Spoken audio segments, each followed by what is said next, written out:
Today was the 12th and penultimate round of Wijk aan Zee 2015. I wasn't really taken with any of the games in the top group. I'll give you the results in a second, but instead I would like to look at a game from the Challengers tournament. Now, that tournament is being led by a Chinese player, 15-year-old Chinese player, Wei Yi, an incredible talent. He was half point ahead of David Navarro from the Czech Republic going into this 12th round. And I'd like to look at his game today against Haast, who is a member of the Dutch women's team. Wei Yi with the white pieces, so e4. And this game has some theoretical importance, I think. Haast plays this Taimanov system, which is currently very popular. And, well, there are loads of ways that white can play against this system. Bishop d3 was the old move. Queen d2 is currently the most popular move in this position. And then, well, this idea, bishop b4, is a little bit troublesome for white, actually.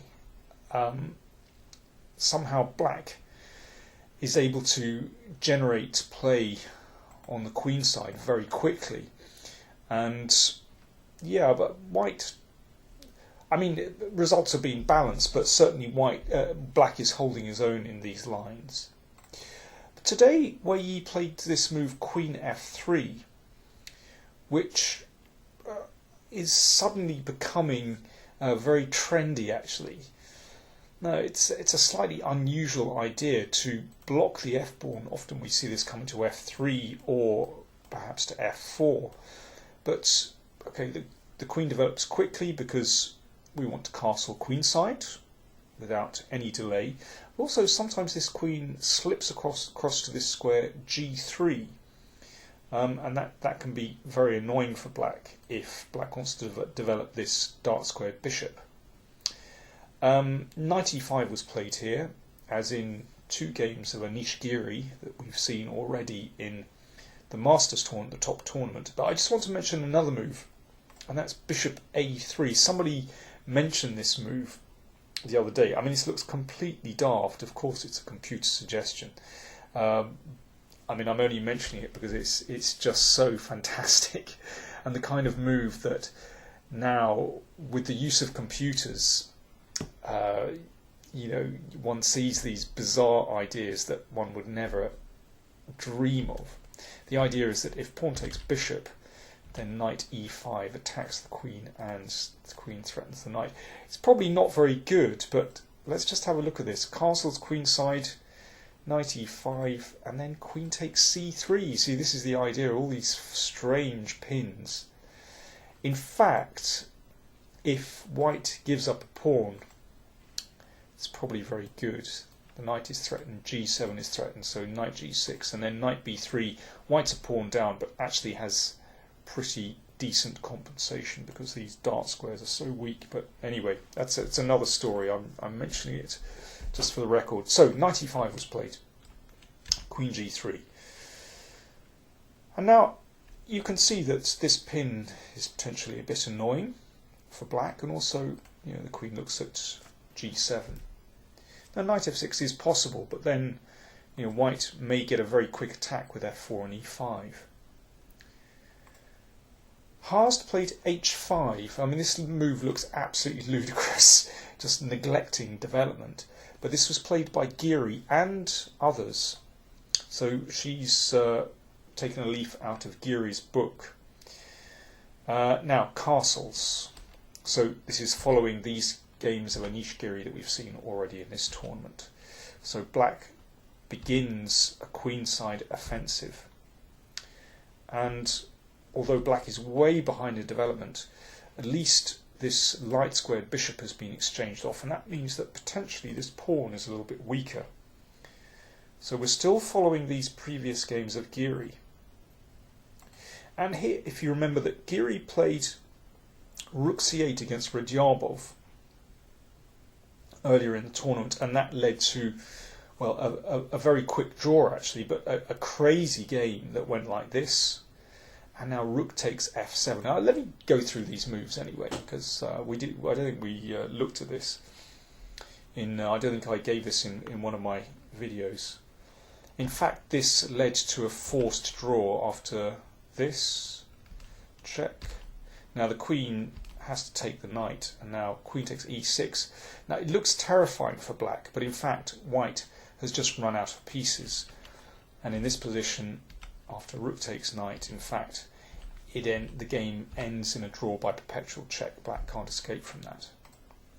But Geary's improvement was e5. So Haast played exactly like Geary, and now knight b3, and the game is still following Sharich against Geary, threatening knight a5, so the queen comes back. And here Sharich played bishop g5, but this didn't turn out very well. Okay, first rook c8, now that prevents the knight moving, at least for a bit. So, I mean, the rook is active on the c-file.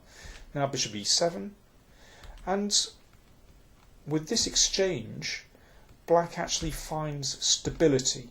You can see that knight looking at the pawn on e4, and that pawn is vulnerable. Of course, white is still very active here, but Geary found stability and later on managed to win that pawn on e4. It's a very common scenario that if in the Sicilian, that although white has an early initiative, often it peters out and then black actually stands better because, you know, there's queenside initiative on the c-file, and yes, this e-pawn is often very weak. And Geary won a very nice game. So Wei Yi improved today. He played king b1, which, okay, it's a very natural move in the Sicilian to withdraw the king from the semi-open c-file. And now probably best is to play knight f6, and then knight d5. This is clearly the move that Haast was trying to prevent. And, well, okay, I've drawn lots of arrows here. White has two plans. I mean, one might be to advance the g-pawn. Another might be to play bishop g5, exchange off this bishop, and then manoeuvre the knight round to e4. But obviously, you know, with this pawn advanced to h4, it's a tricky position for black with the king, because it's not clear where this king is going to end up. And sometimes it ends up in the middle, but anyway, it was understandable that Haast played rook c8, this move that Geary played, and often it's a good move to prevent white's knight from moving and build up pressure on the c-file. But now came a wonderful strike, f6.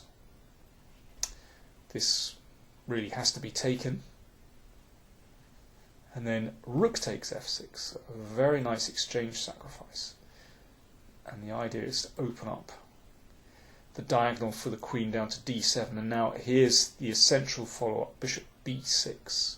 If that's taken, of course, queen d7 is mate. So the queen has to keep protecting d7, so queen c6. And now knight a5, hitting the queen again, so the queen has to move across.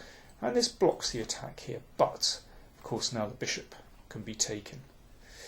Now black's best here is probably to exchange queens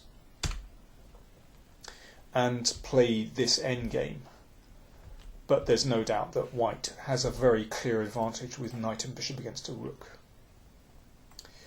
Instead, Haast played rook b8, and now a fantastic, instead of taking here, a fantastic move, knight d5. Let's go through this. Well, Haast took the knight on b7, but instead, what happens on queen h3? She'd obviously overlooked this idea, knight c7 check. Bishop c5. Rook d6. This is beautiful, because in fact there's no check, but black can't escape the mating net. For example, if rook takes knight, then, well, rook away, discover check, mate. And here's the most beautiful variation. If f5, then white forces checkmate like this. And now you give up the rook. This is the most beautiful move. and knight f6, checkmate. So just checkmate with, well, basically with 2 minor pieces. Beautiful. So rook takes b7. And now another really elegant move, queen c3, switching attacks. Suddenly queen c8, mate is threatened. If rook b8, then knight c7 wins the queen. So queen c6 was tried, but now knight f6 check. If this is taken, then queen c8 again is completely deadly. Bishop d8 wins the queen and this rook, and it's all over. Knight f6, check, king e7. Once again, a beautiful move, bishop d8, and if that's taken, then white wins the queen, and, well, that's going to be mate. So Haast moved the king up, but now the queen swept back to h3, and that's checkmate. What a beautiful miniature, and what a talented player, Wei Yi. Watch out for his name. He was actually a member of the Chinese team that won the gold medals at the Olympiad in Tromsø this summer, summer of 2014. He scored 4 out of 5. He was on the reserve board. He now leads the challengers with 10 out of 12, and as Navarra only drew today, then he's a point clear going into the last round. So if he manages to draw, then he'll win the tournament outright, and he will win a place in next year's Masters tournament in Wijk aan Zee. So a great talent. In the top tournament, Carlsen drew against Ding. He leads with 8.5. Giri defeated So that means that Anish Giri has 8 points, only half a point behind Carlsen, and So, MVL and Ding on 7.5. So the last round pairings, Magnus Carlsen has white against Šarić, a good pairing for him, Šarić not having a great tournament, and Wojciech plays Giri with the black pieces. So still plenty of drama to come in the last round.